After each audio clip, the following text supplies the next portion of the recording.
And Roseanne's going to tell us a little bit about the history of the Oregon Trail and slavery. And who can tell us, who knows what slavery is? Can someone want to tell us what it is? Me? Okay. Slavery is,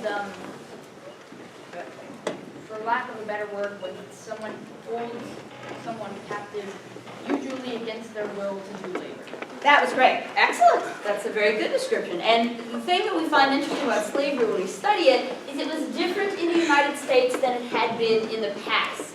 And many people say that's why slavery eventually ended, right? So in ancient Roman times, you know people had slaves. You read about that, right? Egyptians had slaves. Everybody did. But back then, slavery happened because two different sides would battle in some war, and the dudes who lost had to be the slaves of the people who won. So that's a little bit like during the Super Bowl, if the team that lost then had to go and make breakfast for the dudes who won for the rest of their life.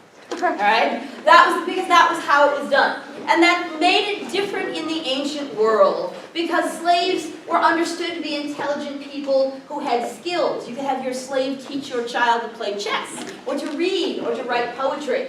Right? But when we move over to the new world of what will become the United States, we change the rule. And it becomes, you know what, we're only going to go to this one other part of the world, and all the people there we're going to assume are needing to be slaves. And we're going to ship them over here, and suddenly we're not going to qualify them as people anymore. They're going to be property and legal papers, so they don't even have status as human beings. And when you do that to somebody, you start to believe clearly they can't be as good as you. No more are they someone that I've met in combat and might have beaten me. They're just somebody who's intended to help me all the rest of my life.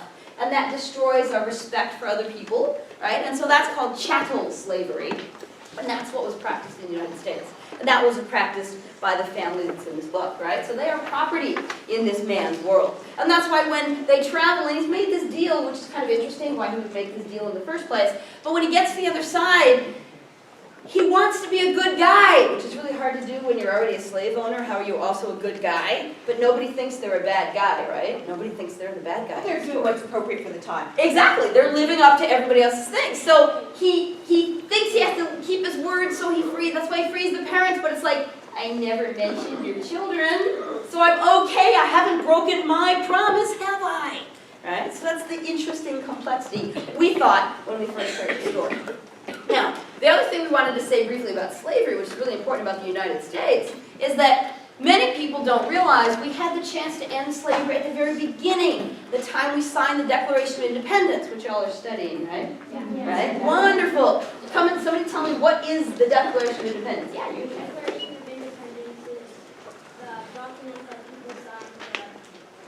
That's very nice. Okay, that's good. Usually, and I'll tell you this, my college students sometimes make this confusion. They think the Declaration set up government, but it didn't. All it was a list, a declaration of the crimes committed by the King of England, which allowed us to break away from him. Right? And one of those crimes in the very original draft of the Declaration that Thomas Jefferson wrote said taking people from one country and making them slaves in another is a crime.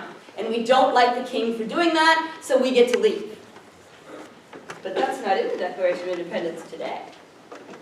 Because when Thomas Jefferson put that in there, all the other southern territories said, no, no, we're not going to sign a piece of paper that says that. And so he took it out.